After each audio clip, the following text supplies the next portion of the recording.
এই যে সিকিউরিটি রিস্কের কথা বিবেচনা করে ভারতে বিশ্বকাপ না খেলা, এটা আমাদের সরকারের সিদ্ধান্ত। আইসিসি আমাদেরকে যতই বলুক নিরাপত্তা আশঙ্কা নেই, আইসিসি নামে তো আলাদা কোনো দেশ নাই। যেই দেশে আমার একটা প্লেয়ার নিরাপত্তা পায় নাই, এবং যেই দেশে ভারতীয় ক্রিকেট বোর্ড সরকারের একটা এক্সটেন্ডেড পার্ট, তারাই আমার প্লেয়ারকে উগ্রবাদীদের চাপে নিরাপত্তা দিতে ব্যর্থ বা অনীহ হয়েছে, সেই দেশেই খেলা হচ্ছে। সেই দেশের পুলিশ, সেই দেশের সিকিউরিটি এজেন্সিরই দায়িত্ব হবে ক্রিকেটারদেরকে নিরাপত্তা দেওয়া।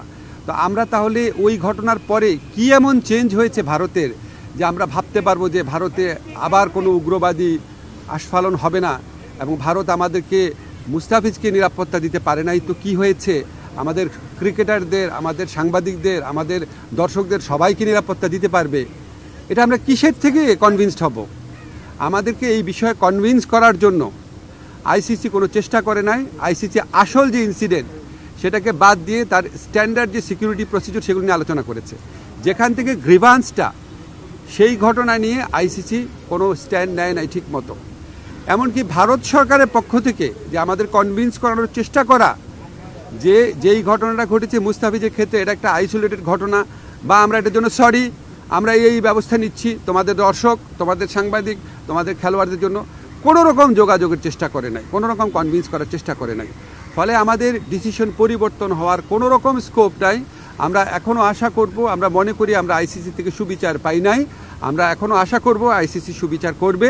আমাদের যে বিশ্বকাপ খেলার যে অধিকার, যেটা শ্রীলঙ্কাতে আমাদের খেলার সুযোগ রয়েছে, এরকম বহু নজির পৃথিবীতে আছে যে অন্য একটা ভেন্যুতে সিকিউরিটি রিস্কের কারণে খেলা হচ্ছে। আমাদের এখানে জেনুইন সিকিউরিটি রিস্ক আছে, আমরা এখনও আশা ছাড়ি নাই। আমরা আশা করব আইসিসি আমাদের জেনুইন সিকিউরিটি রিস্কটা সুবিবেচনার সাথে নিয়ে আমাদেরকে শ্রীলঙ্কায় খেলার সুযোগ করে দেবে বিশ্বকাপ। আমরা সেই আশাবাদ নিয়ে এখনও অপেক্ষা করছি। নিজের দেশের মানুষকে সিকিউরিটি রিস্কের মধ্যে ফেলে এই আঞ্চলিক রাজনৈতিক পরিস্থিতি বিবেচনা না করে একটা জেনুইন রিস্কের মধ্যে নিজের দেশের শুধু খেলোয়াড় না, দর্শক এবং সাংবাদিকদেরকে ঠেলে দিলে কি ক্ষতি হতে পারে সেটাও আপনাদের সবার বিবেচনা নেওয়া উচিত। এই যে সিকিউরিটি রিস্কের কথা বিবেচনা করে ভারতে বিশ্বকাপ না খেলা, এটা আমাদের সরকারের সিদ্ধান্ত।